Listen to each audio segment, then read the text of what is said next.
Letter number 53. Document of instruction for Maliki Ashtar, Nakai, when the position of Muhammad ibn Abi Bakr had become precarious, and he had appointed Ashtar as the governor of Egypt and the surrounding areas. In the name of Allah, the Beneficent, the Merciful.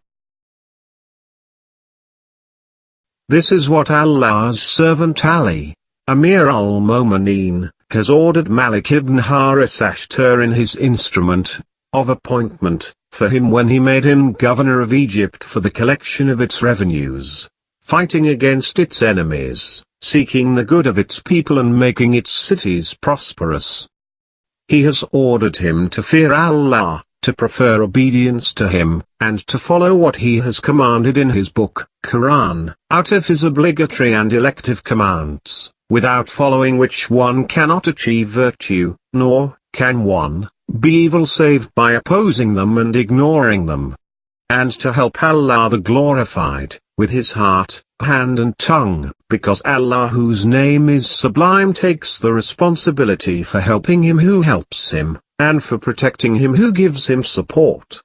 He also orders him to break his heart off from passions, and to restrain it at the time of their increase. Because the heart leads towards evil unless Allah has mercy. Then, know, O Malik, that I have sent you to an area where there have been governments before you, both just as well as oppressive. People will now watch your dealings as you used to watch the dealings of the rulers before you, and they, people, will criticize you as you criticized them, rulers. Surely, the virtuous are known by the reputation that Allah circulates for them through the tongues of his creatures. Therefore, the best collection with you should be the collection of good deeds. So, control your passions and check your heart from doing what is not lawful for you. Because checking the heart means detaining it just halfway between what it likes and dislikes. Habituate your heart to mercy for the subjects and to affection and kindness for them. Do not stand over them like greedy beasts who feel it is enough to devour them. Since they are of two kinds, either your brother in religion or one like you in creation. They will commit slips and encounter mistakes. They may act wrongly, willfully or by neglect. So, extend to them your forgiveness and pardon, in the same way as you would like Allah to extend his forgiveness and pardon to you, because you are over them and your responsible commander, Imam, is over you while Allah is over him who has appointed you. He, Allah, has sought you to manage their affairs and has tried you through them. Do not set yourself to fight Allah because you have no power before his power and you cannot do without his pardon and mercy. Do not repent of forgiving or be merciful in punishing. Do not act hastily during anger if you can find way out of it. Do not say, I have been given authority, I should be obeyed when I order, because it engenders confusion in the heart, weakens the religion and takes one near ruin. If the authority in which you are placed produces pride or vanity in you, then look at the greatness of the realm of Allah over you and his might, the like of which might you do not even possess over yourself. This will curb your haughtiness, cure you of your high temper and bring back to you your wisdom which had gone away from you. Beware of comparing yourself to Allah in his greatness or likening yourself to him in his power. For Allah humiliates every claimant of power and disgraces everyone who is haughty. Do justice for Allah and do justice towards the people, as against yourself, your near ones and those of your subjects for whom you have a liking, because if you do not do so you will be oppressive.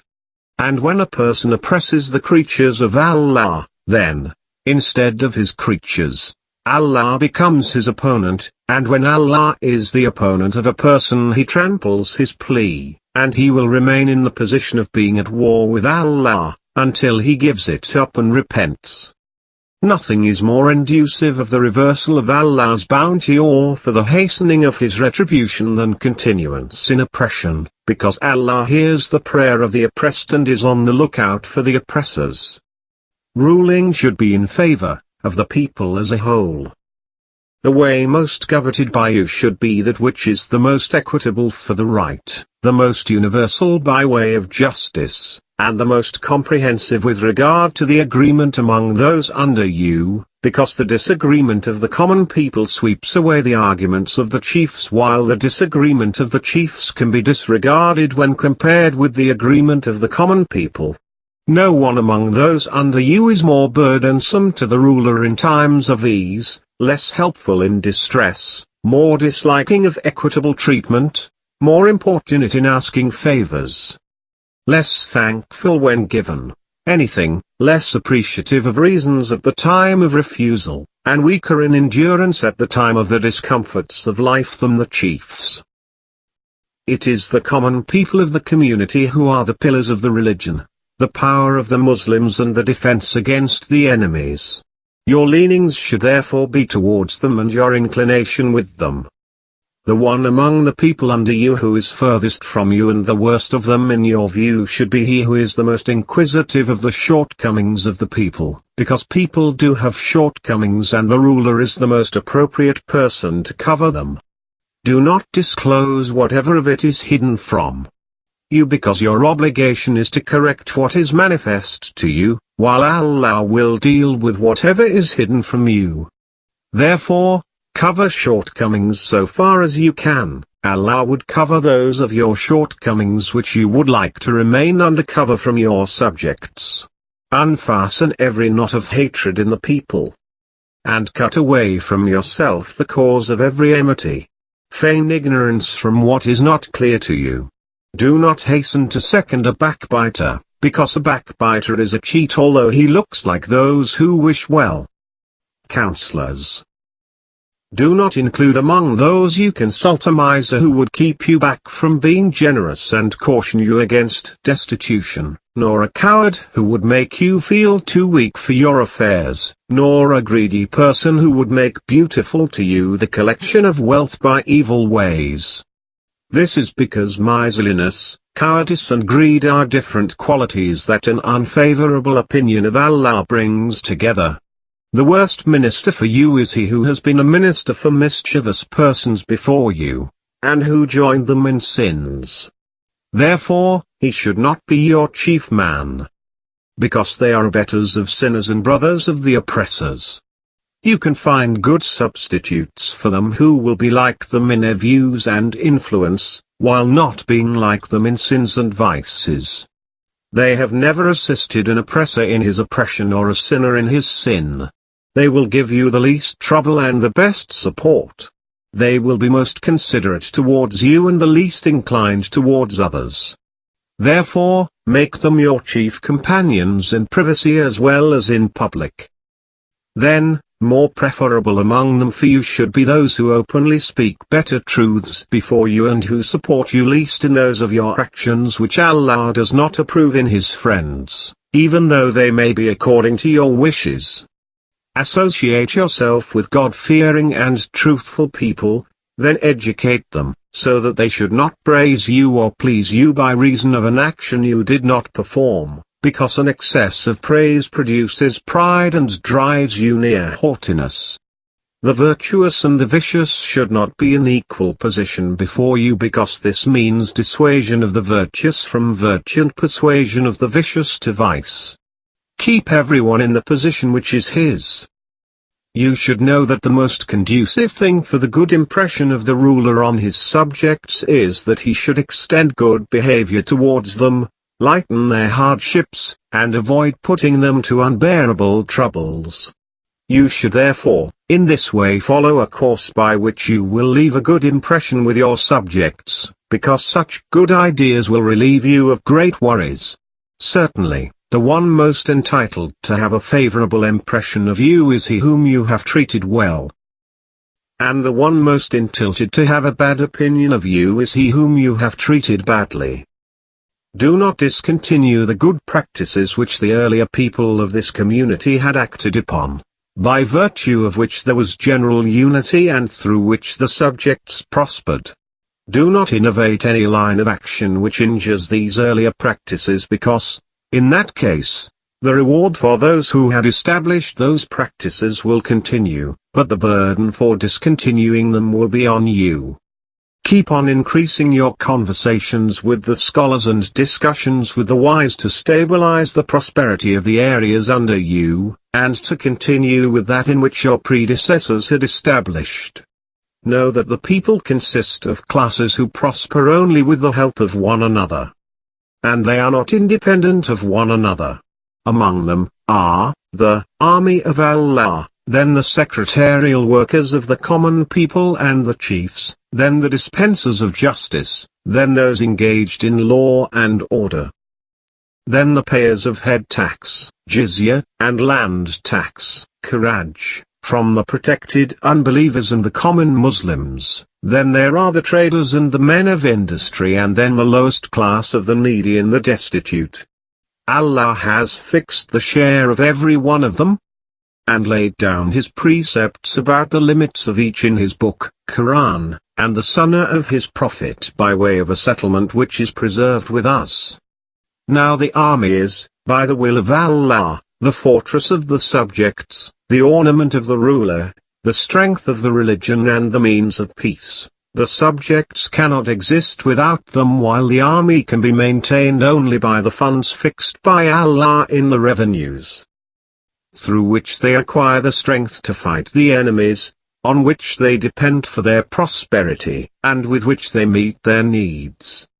These two classes cannot exist without the third class, namely the judges, the executives and the secretaries who pass judgments about contracts, collect revenues and are depended upon in special and general matters. And these classes cannot exist except with the traders and men of industry, who provide necessities for them, establish markets and make it possible for others not to do all this with their own hands.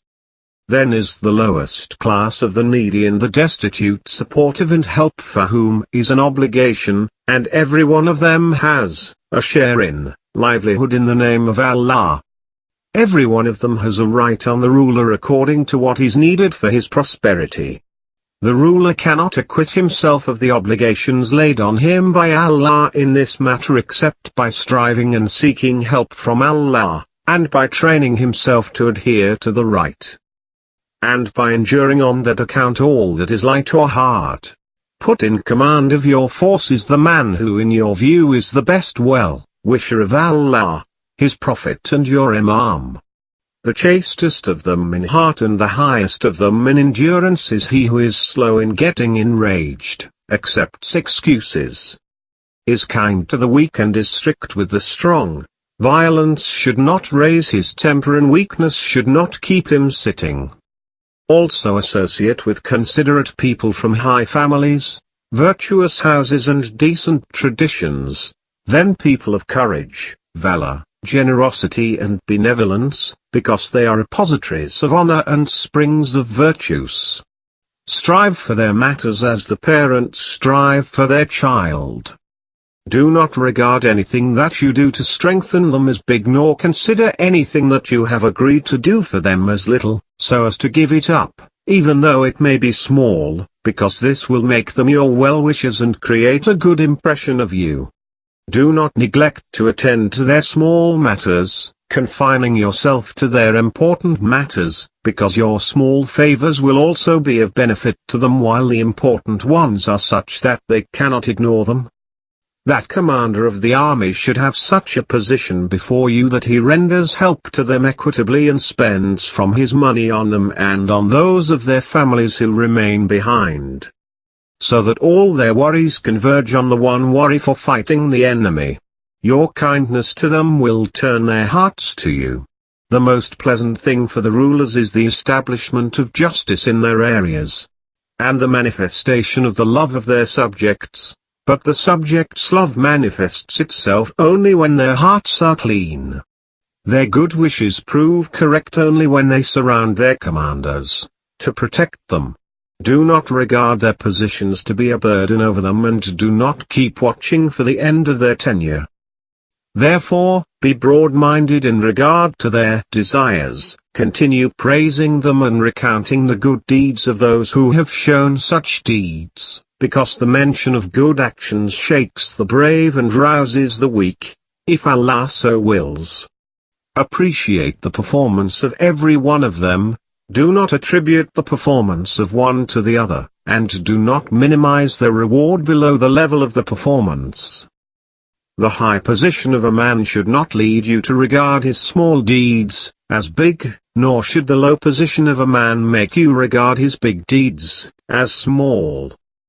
Refer to Allah and His Prophet the affairs which worry you and matters which appear confusing to you, because, addressing the people whom Allah the Sublime wishes to guide, He said, O you who believe!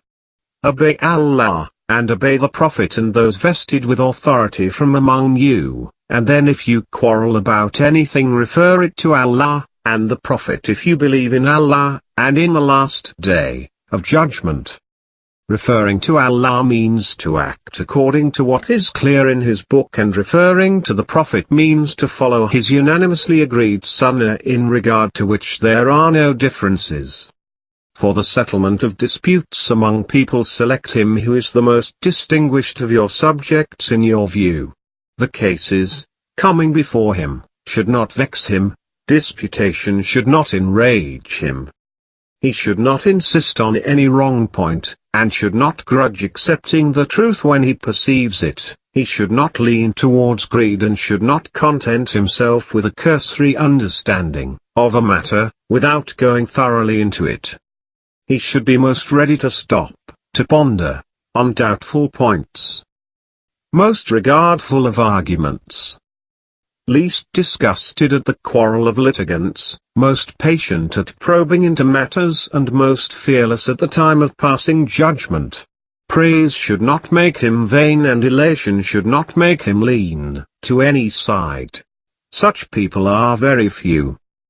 Then, very often check his decisions and allow him so much money, as remuneration, that he has no excuse worth hearing, for not being honest, and there remains no occasion for him to go to others for his needs.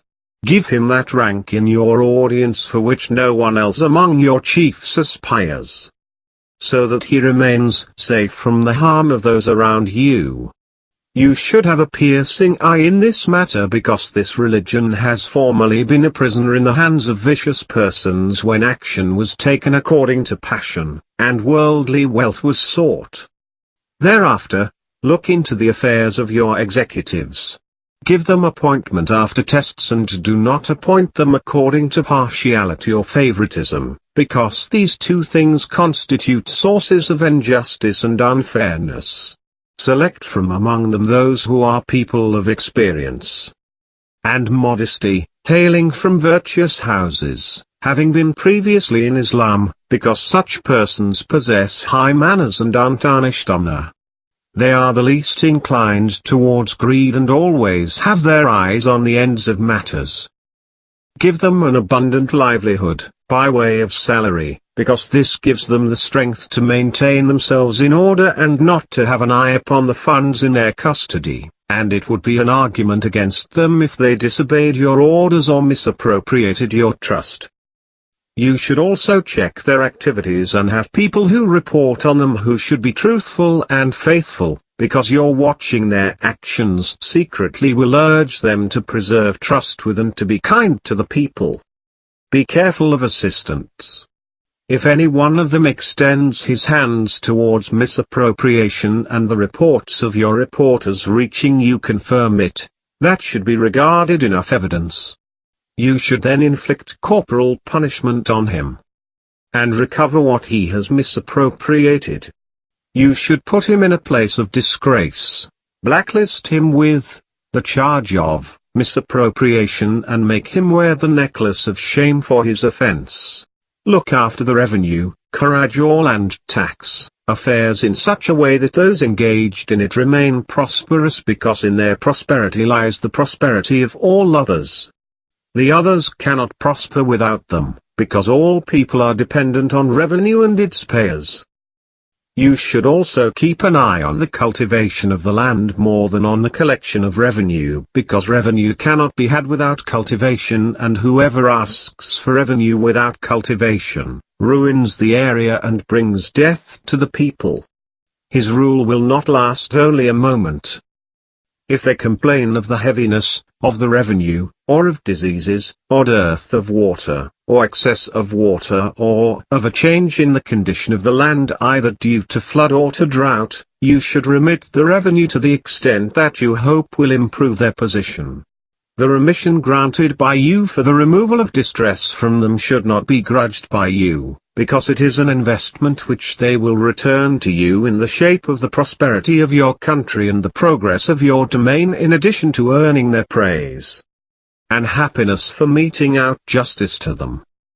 You can depend upon their strength because of the investment made by you in them through catering to their convenience, and can have confidence in them because of the justice extended to them by being kind to them.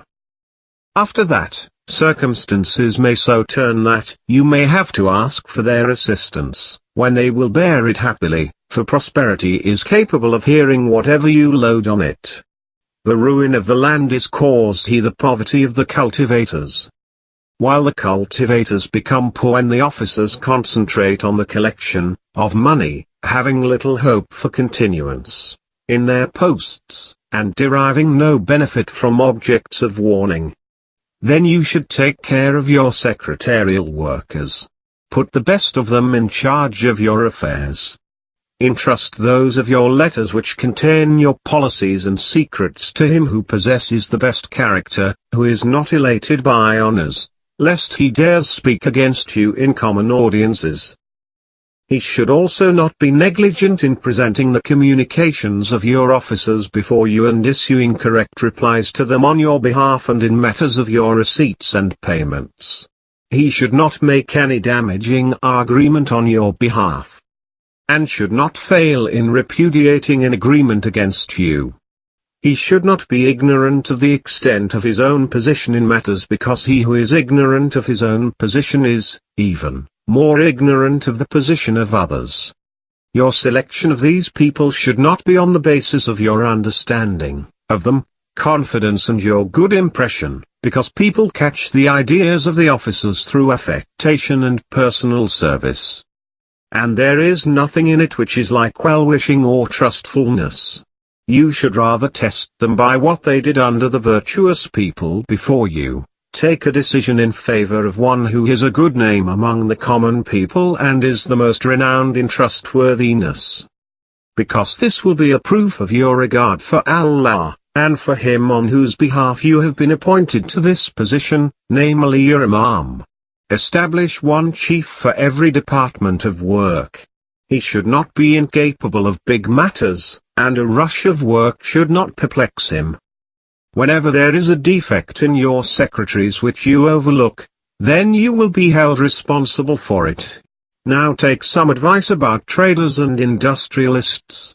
Give them good counsel whether they be settled, shopkeepers, or traders or physical laborers. Because they are sources of profit and the means of the provision of useful articles. They bring them from distant and far-flung areas throughout the land and sea, plains or mountains, from where people cannot come and to where they do not dare to go. For they are peaceful and there is no fear of revolt from them, and they are quite without fear of treason. Look after their affairs before yourself or wherever they may be in your area. Know, along with this, that most of them are very narrow-minded, and awfully avaricious. They hoard goods for profiteering and fix high prices for goods. This is a source of harm to the people and a blot on the officers in charge. Stop people from hoarding, because the Messenger of Allah, may Allah's blessing and greeting be upon him and his progeny, has prohibited it.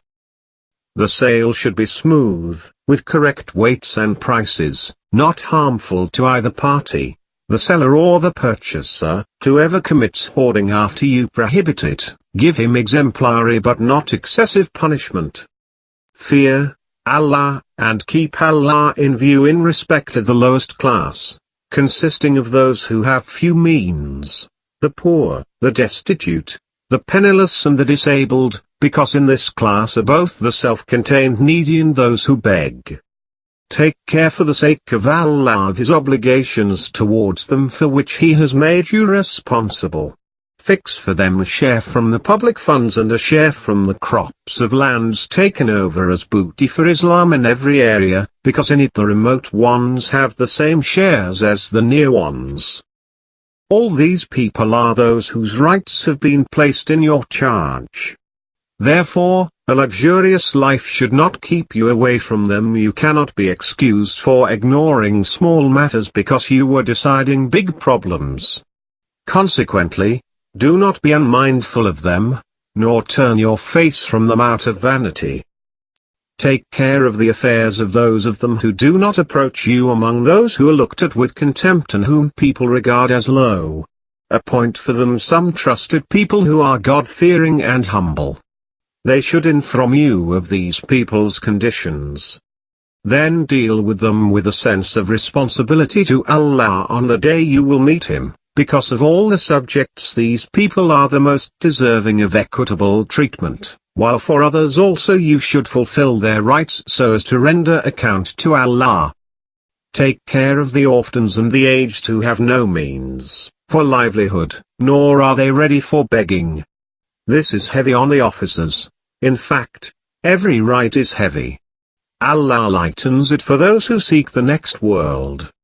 And so they endure hardships upon themselves and trust on the truthfulness of Allah's promise to them. And fix a time for complainants wherein you make yourself free for them, and sit for them in common audience. And feel humble therein for the sake of Allah who created you. On that occasion, you should keep away your army and your assistants such as the guards and the police so that anyone who like to speak may speak to you without fear. Because I have heard the Messenger of Allah, may Allah's blessing and greeting be upon him and his progeny, say in more than one place, the people among whom the right of the weak is not secured from the strong without fear will never achieve purity. Tolerate their awkwardness and inability to speak. Keep away from you narrowness and haughtiness. Allah would, on this account, spread over you the skirts of His mercy and assign the reward of His obedience for you. Whatever you give it joyfully, but when you refuse, do it handsomely and with excuses. Then there are certain matters which you cannot avoid performing yourself. For example, replying to your officers when your secretaries are unable to do so, or disposing of the complaints of the people when your assistants shirk them. Finish every day the work meant for it, because every day has its own work. Keep for yourself the better and greater portion of these periods for the worship of Allah. Although all these items are for Allah provided the intention is pure and the subjects prosper thereby. The particular thing by which you should purify your religion for Allah should be the fulfillment of those obligations which are especially for Him. Therefore, devote to Allah some of your physical activity during the night and the day, and whatever worship you perform for seeking nearness to Allah should be complete, without defect or deficiency, whatsoever physical exertion it may involve. When you lead the prayers for the people, then do not scare them away from it, by prolonging it, nor waste it, by making it too short, because among the people there are the sick as well as those who have needs of their own. When the Messenger of Allah, may Allah's blessing and greeting be upon him and his progeny, sent me to Yemen, I inquired how I should offer prayers with them. And he replied, say the prayers as the weakest of them would say, and be compassionate to the believers. Then, do not keep yourself secluded from the people for a long time. Because the seclusion of those in authority from the subjects is a kind of narrow-sightedness and causes ignorance about their affairs. Seclusion from them also prevents them from the knowledge of those things which they do not know. And as a result they begin to regard big matters as small and small matters as big, good matters as bad and bad matters as good, while the truth becomes confused with falsehood. After all, a governor is a human being and cannot have knowledge of things which people keep hidden from him. There are no marks on the face of truth to differentiate its various expressions from falsehood. Then you can be one of two kinds of men. Either you may be generous in granting rights, and then why this hiding in spite of your discharging the obligations and good acts that you perform? Or you are a victim of stinginess. In that case people will soon give up asking you, since they will lose hope of generous treatment from you. In spite of that, there are many needs of the people towards you which do not involve any hardship on you, such as the complaint against oppression, or the request for justice in a matter. Further, a governor has favorites and people of easy access to him. They misappropriate things, are high-handed and do not observe justice in matters. You should destroy the root of evil in the people by cutting away the causes of these defects. Do not make any land grants to your hangers-on or supporters. They should not expect from you the possession of land which may cause harm to adjoining people over the question of irrigation or common services whose burden the grantees place on others. In this way, the benefit will be rather theirs than yours, and the blame will lie on you in this world and the next. Allow rights to whomsoever it is due, whether near you or far from you. In this matter, you should be enduring and watchful, even though it may involve your relations and favorites. And keep in view the reward of that which appears burdensome on you, because its reward is handsome. If the subjects suspect you of high-handedness, explain to them your position openly and remove their suspicion with your explanation. Because this would mean exercise for your soul and consideration to the subjects, while this explanation will secure your aim of keeping them firm in truth. Do not reject peace to which your enemy may call you and wherein there is the pleasure of Allah. Because peace brings rest to your army and relief from your worries and safety for your country. But after peace there is great apprehension from the enemy, because often the enemy offers peace to benefit by your negligence. Therefore, be cautious. And do not act by wishfulness in this matter. If you conclude an agreement between yourself and your enemy or enter into a pledge with him, then fulfill your agreement and discharge your pledge faithfully. Place yourself as a shield against whatever you have pledged, because among the obligations of Allah there is nothing on which people are more strongly united despite the difference of their ideas and variation of their views than respect for fulfilling pledges. Besides Muslims, even unbelievers have abided by agreements because they realized the dangers which would come in the wake of violation thereof. Therefore, do not deceive your enemy. Because no one can offend Allah save the ignorant and the wicked.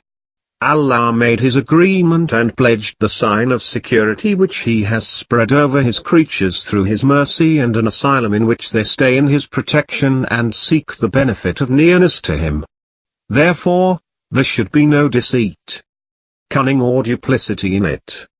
Do not enter into an agreement which may admit of different interpretations, and do not change the interpretation of vague words after the conclusion and confirmation of the agreement. If an agreement of Allah involves you in hardship, do not seek its repudiation without justification. Because the bearing of hardships through which you expect relief and a handsome result is better than a violation whose consequence you fear, and that you fear that you will be called upon by Allah to account for it, and you will not be able to seek forgiveness for it in this world or the next. You should avoid shedding blood without justification, because nothing is more inviting of divine retribution, greater in evil consequence, and more effective in the decline of prosperity and cutting short of life than the shedding of blood without justification. On the Day of Judgment, Allah the Glorified would commence giving his judgment among the people with the cases of bloodshed committed by them. Therefore, do not strengthen your authority by shedding prohibited blood, because this will weaken and lower the authority, moreover destroy it and shift it. You cannot offer any excuse before Allah or before me for willful killing, because there must be the question or revenge in it. If you are involved in it by error and you exceed in the use of your whip or sword or hand in inflicting punishment, as sometimes even a blow by the fist or a smaller stroke causes death, then the haughtiness of your authority should not prevent you from paying the blood price to the successors of the killed person. You should avoid self-admiration, having reliance in what appears good in yourself and love of exaggerated praise, because this is one of the most reliable opportunities for Shaitan to obliterate the good deeds of the virtuous. Avoid showing the existence of obligation on your subjects for having done good to them, or praising your own actions, or making promises and then breaking them, because showing the existence of obligation destroys good. Self-praise takes away the light of truth, and breaking promises earns the hatred of Allah and of the people. Allah, the Glorified, says, "Most hateful is it unto Allah that you say what you yourselves do it not." Avoid haste in matters before their time, slowness at their proper time, insistence on them when the propriety of action is not known, or weakens when it becomes clear. Assign every matter its proper place and do every job at the appropriate time. Do not appropriate to yourself that in which the people have an equal share, nor be regardless of matters which have come to light with the excuse that you are accountable for others. Shortly, the curtains of all matters will be raised from your view and you will be required to render address to the oppressed. Have control over your sense of prestige, any outburst of anger, the might of your arm and the sharpness of your tongue. Guard against all this by avoiding haste and by delaying severe action till your anger subsides and you regain your self-control. You cannot withhold yourself from this unless you bear in mind that you have to return to Allah. It is necessary for you to recall how matters went with those who preceded you, be it a government or a great tradition or a precedent of our Prophet, may Allah bless him and his descendants, or the obligatory commands contained in the Book of Allah. Then you should follow them as you have seen us acting upon them, and should exert yourself in following that I have enjoined upon you in this document, in which I have exhausted my pleas on you, so that if your heart advances towards its passions you may have no plea in its support. I ask Allah through the vastness of His mercy and the greatness of His power of giving a good inclination, that He may prompt me and you to advance a clear plea before Him and His creatures in a manner that may attract His pleasure, along with handsome praise among the people, good effect in the country, an increase in prosperity and a heightening of honor, and that He may allow me and you to die a death of virtue and martyrdom. Surely, we have to return to Him. Peace be on the Messenger of Allah. May Allah shower His blessings and plentiful salutations on him and his pure and chaste descendants, and that is an end to the matter.